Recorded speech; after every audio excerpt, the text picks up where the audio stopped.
Je vais donner l'exemple de la bataille sur la fraude fiscale.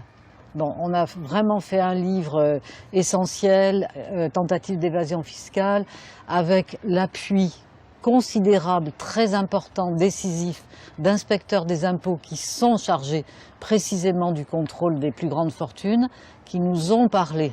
Alors collectivement, on ne pourra jamais savoir qui c'est parce que tout ça a été anonymisé, personne ne court de risque, mais il n'en demeure pas moins qu'on a très bien compris comment fonctionnait la fraude fiscale au plus haut niveau.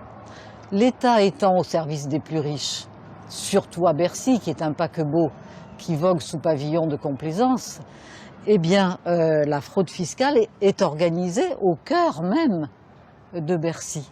Le pillage de l'État est organisé au cœur même de l'État, à l'Élysée, avec un fondé de pouvoir qui arrive tout droit de la banque Rothschild.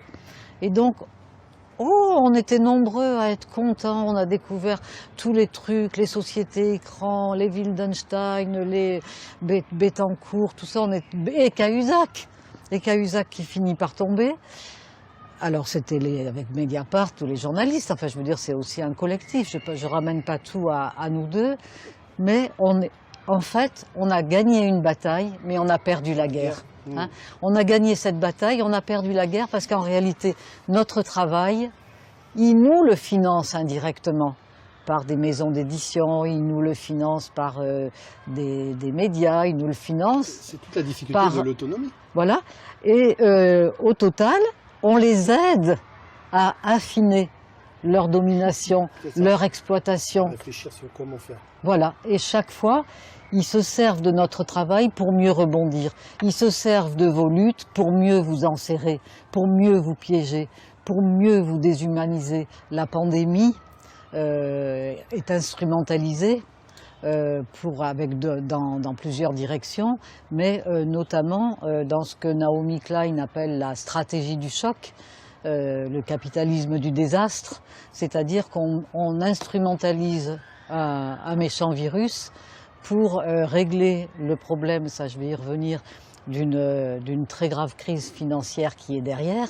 et qu'il faut blanchir en quelque sorte en profitant du Covid-19. Et puis, il faut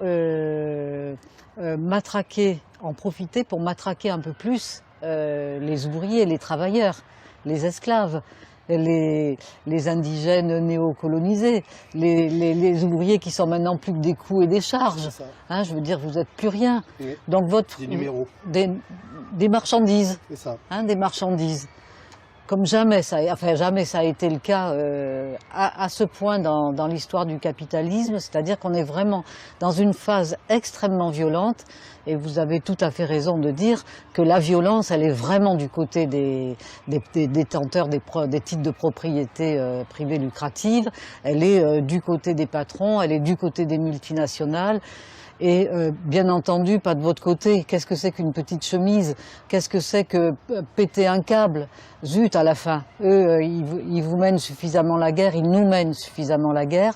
Ouais, c'est une guerre de classe. Ouais. C'est une guerre de classe, voilà, c'est une guerre. Le politique, maintenant, appartient aux puissances d'argent. Les instituts de sondage sont tous aux mains de milliardaires. 90% des médias qui font les candidats, qui font les partis, qui font les élections, sont aux mains de milliardaires. On accepte trop facilement les miettes du capitalisme, et là c'est fini maintenant.